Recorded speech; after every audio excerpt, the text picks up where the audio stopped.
Hello, everyone. My name is Phaedra Ward. I am a current business intelligence student at Full Sail University, currently in the class Enterprise Data Management. And today we're going to be discussing dimensional modeling.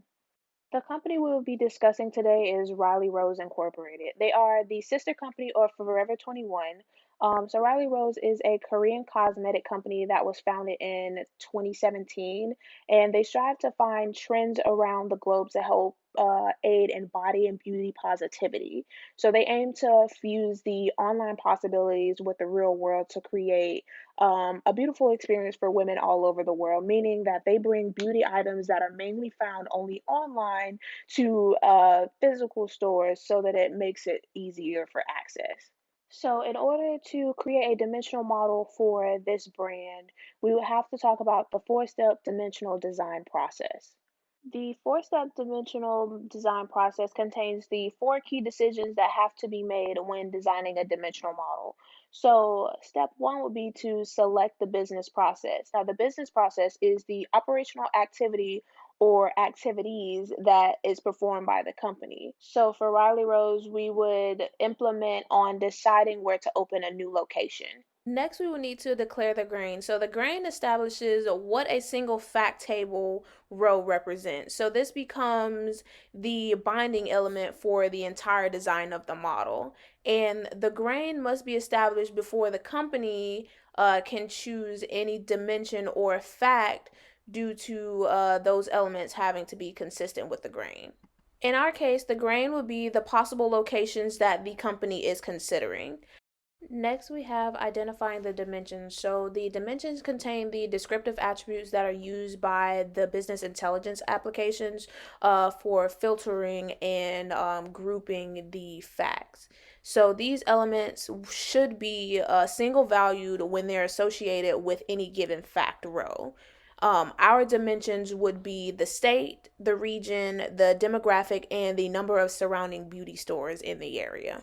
And lastly, we have identify the facts. The facts are the measurements that are a result from a business event, or they are mostly the numerical data that we collected. The facts in this business process will be the locations that we, as in Riley Rose, would decide are best for opening a store. Now, fact tables can contain some basic techniques that you can apply to them to just shape your data and make it more readable for those who are on the outside looking in. So the first technique that we want to implement is conformed facts. And this is just if some of the measurements that appears in the separate fact tables. So they should be identically named if they are consistent, and they should be differently named if they are incompatible. We also want to implement the periodic snapshot fact tables. Now, these facts tables contain rows that summarize many measurement events occurring over a standard period of time. And in this case, the grain is the period. So they often contain many facts because any measurement event that is consistent with the fact table grain is permissible. Lastly, we have accumulating snapshot fact tables. Now, these fact tables contain rows that summarize measurement events occurring at predictable steps between the beginning and the end of the process. Each critical milestone has a date foreign key. So, if a row is already in existence, if progress occurs, then that row is revisited and updated. So next up, we have the enterprise data management schemas, and let's just hop right into it. The STAR schema is used as a way to organize data that can be analyzed. So it consists of a fact table and multiple dimensional tables. The fact table holds the essential data for the company's process that they are trying to implement.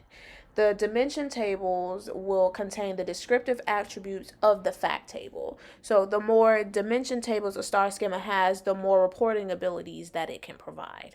The snowflake schema is a large arrangement of tables in a multidimensional database, such as an ER diagram that resembles a snowflake shape, as you can see above. The snowflake and star schema are alike in design, but the star schema's dimension tables can also have dimension tables of their own to hold additional information. So, this schema is used when the user wants to use minimal disk space. Lastly, we have the FACS constellation schema, which is also known as the galaxy schema. And this schema contains multiple fact tables. So essentially, a fact constellation schema is two or more star schemas whose fact tables share at least one dimensional table with another fact table. And though this schema provides flexibility, it is also often very complex and hard to implement for most businesses who try to use it. Now that we have been briefed on the different types of EDM schemas, we can decide which one best suits our business process. And I would choose the Snowflake schema.